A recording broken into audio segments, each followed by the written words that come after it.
Welcome to PartsFe. Is your KitchenAid dishwasher leaving you hanging when it's time to clean? Let's reset it in seconds and get your kitchen back on track.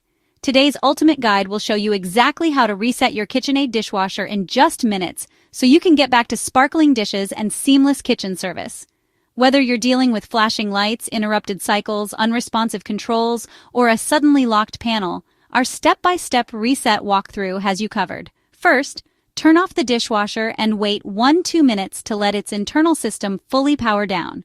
Next, press and hold the Start Cancel button for 3-5 seconds to reboot the control board. If your wash cycle is stuck, hit Cancel and wait for complete drainage before selecting a new wash and hitting Start again.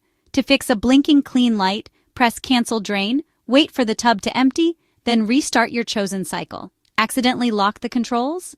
Simply hold the padlock icon for 3-5 seconds until the lock symbol disappears. And if all else fails, power off the breaker for 5-10 minutes, then restore power for a full hard reset.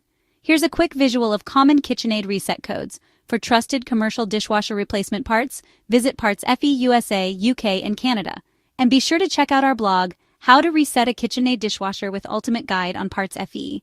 Follow us on social media for more expert appliance repair tips from PartsFe. Thanks for watching.